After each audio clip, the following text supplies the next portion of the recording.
have to wear it every day of your life.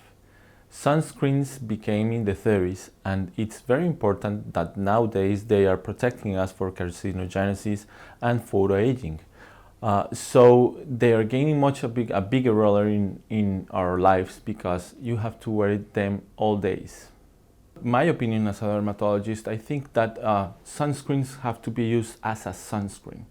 I don't dislike the moisturizing creams with SPFs, but I think it's better to use a sunscreen directly formulated for it.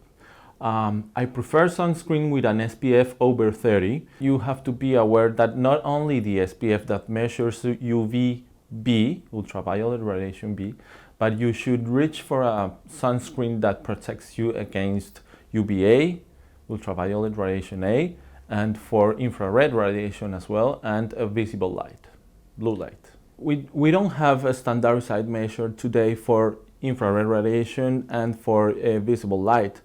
We have standardized measures for UVA maybe, but they are not so well known as the SPF. I think that you have to be aware that your sunscreen mentions that it can protect against infrared radiation, against visible light, or against UVA, but always to reach the SPF. My opinion is that everybody should use a daily routine to skincare.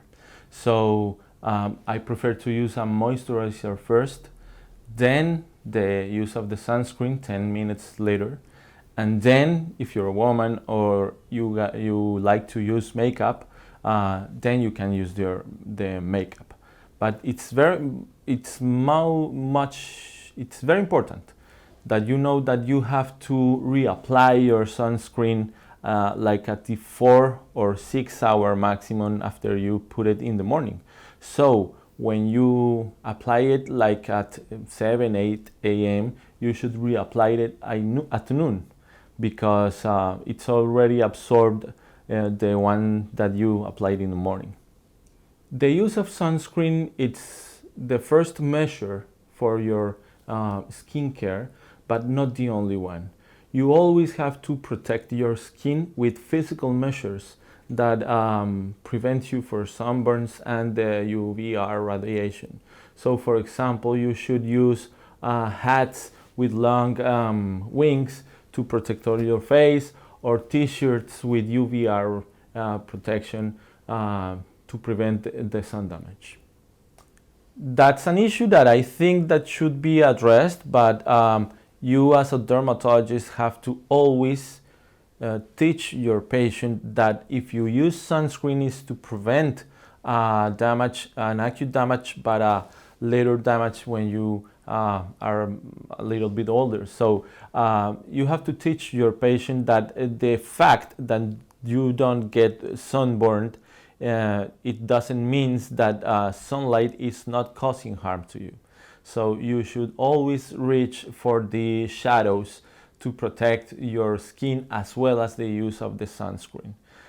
It's a very difficult thing because nowadays there's a tanning culture. These days, one of the biggest concerns for dermatologists and the endocrinologists is that the ultraviolet radiation helps us to produce vitamin D. So I heard in my country a lot of specialists that advise their patients to get sun radiation for the low vitamin D levels. On the fact, I think that again the balance should be put in, and the risk of carcinogenesis is very high. For example, there was this study in the 18 that showed us that every hour in North America, an American dies because of the melanoma, and the melanoma incidence is growing. So we have to put in the balance because vitamin D, for example, is very important, but every person with levels below 30 should be supplemented. And I think that nowadays, because we use our clothes, maybe a lot of people has levels below 30. So everybody should be supplemented orally and dietally for the vitamin D and wear the sunscreen.